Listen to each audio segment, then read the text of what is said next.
You ever get that feeling like you're just stuck? Not just in a rut, I mean really paused.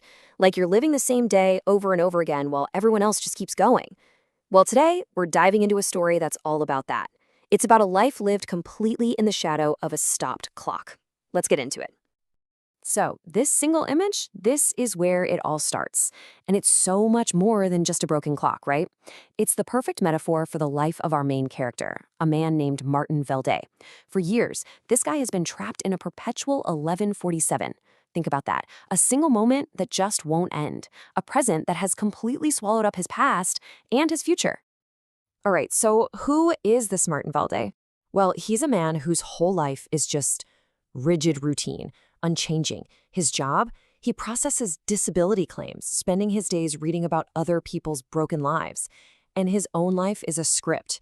Every single day at 12:15 sharp, he walks to the same park, sits on the same bench, and eats the exact same lunch. We're talking bread, cheese, and apple every single day. And you know why? He avoids making decisions because any choice, even a small one, reminds him that other possibilities exist, and he has just walled himself off from all of them. And this right here, this distinction is absolutely key to getting who Martin is.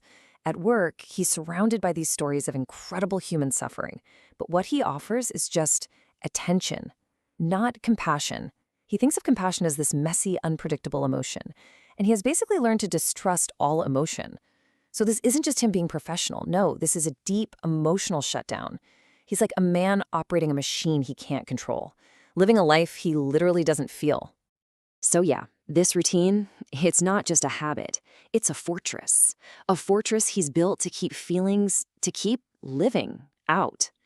To really get why he's become what the book calls a ghost in his own life, we gotta look at the way his mind works. Okay, look at this. This little detail in how he talks says everything about his mindset. Martin refuses to call his job his function. Why? Because to him, a function implies purpose, right? It implies design, like you're part of some bigger plan. Instead, he just says, "This is what I do." See the difference?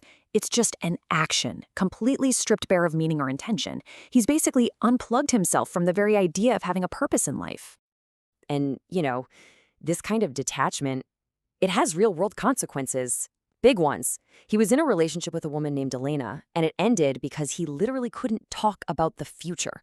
The book says when he tried, his mouth filled with something like sand, dry, gritty, the taste of absence. Wow. He was just so trapped in this static present that the whole idea of tomorrow was like a foreign language he couldn't speak, a place he couldn't even imagine getting to. So picture this. For 3 whole years, his life is just suspended animation.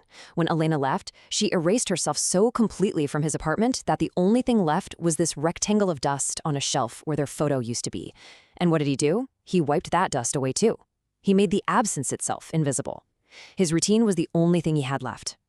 But a life that's this perfectly sealed off, it can't last forever, can it? Something's gotta give. Something has to break that stasis. For Martin, the thing that shatters his whole world comes in a pretty old-school form, a piece of mail. He gets this letter. It's like an artifact from another planet, handwritten, foreign stamp, faded ink. It's from a small village in France. And it's telling him that his father, the one he hasn't seen or spoken to in 24 years, is dead. And this isn't just about grief. This news forces him to confront a past he thought was long, long buried. So he travels to France, and right away, the first little crack appears in the wall he's built around his memory of his father. Turns out, his father wasn't just this silent, absent figure. The neighbor, a guy named Henri, lets him in on a secret. His dad kept a photograph of him, of Martin, as a young, laughing child. I mean, think about that. The man he only remembered as a closed door had been looking at a picture of his son's joy, by himself, for years. And then comes the gut punch. He's going through a box of his father's things and finds a letter. It's a final letter, part confession, part warning. His father admits that he was broken, that he lived his life as a ghost. And his last desperate plea to his son is simple. Do not become what I became. And that's the moment. The moment Martin realizes he's been sleepwalking his way into the exact same life. So this warning from his father's ghost becomes his new mission.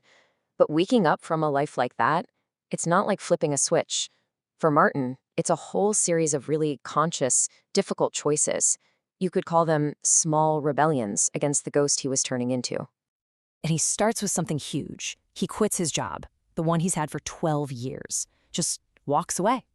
Then he starts smaller. He changes his routine, takes a different path to the park, sits on a different bench. He starts reading philosophy, Camus, Montaigne, not really looking for answers, but trying to find better questions. And he starts writing, filling up notebooks, not with some grand story, but just with observations, questions, just paying attention to his own mind waking up.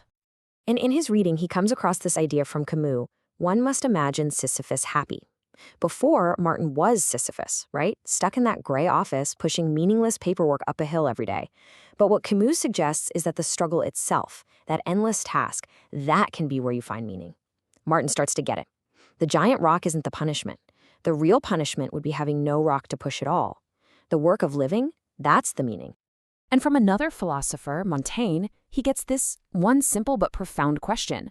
Que sais-je? What do I know? And this isn't a quiz, it's not a question that needs an answer. It demands humility.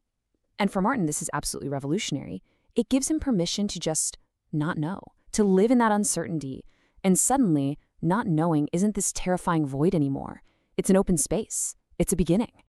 So as Martin starts to change on the inside, as he really starts to become present in his own life, something amazing happens. The world outside starts to respond. This huge internal shift opens the door for external reconnection. And most importantly, with the one person who left because he was so absent. And then the phone rings. It's Elena. Years have passed, but somehow word got to her that he'd quit his job.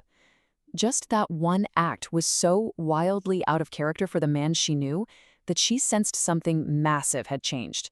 The ghost she'd left behind was gone, and she wanted to meet whoever or whatever had taken his place. And when they meet, their whole dynamic is just transformed. Their old silence was the silence of absence, that awkward, empty space between two people who have just run out of things to say. But their new silence, that's the silence of presence.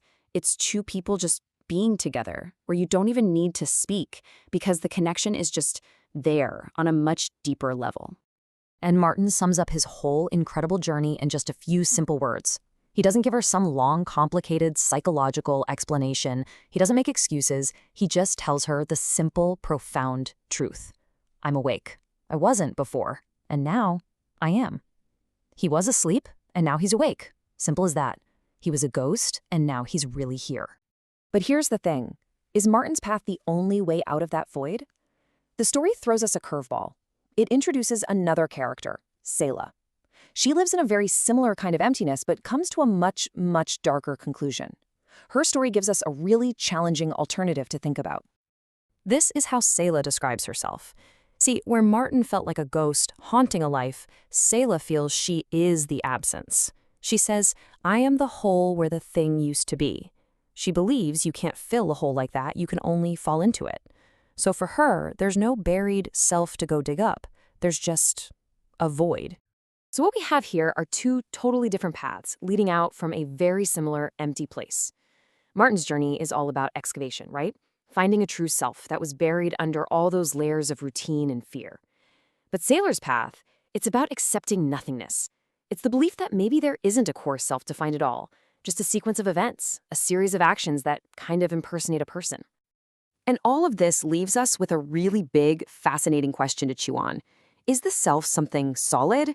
Something we can lose and then hopefully find again like Martin did? Or when we're broken, is there actually nothing left to find? Are we forced to build a completely new self from the ruins, the way Séla seems to believe? The story doesn't really give us an easy answer. And that's the point. It leaves us to wonder about the nature of our own presence, right here in our own lives.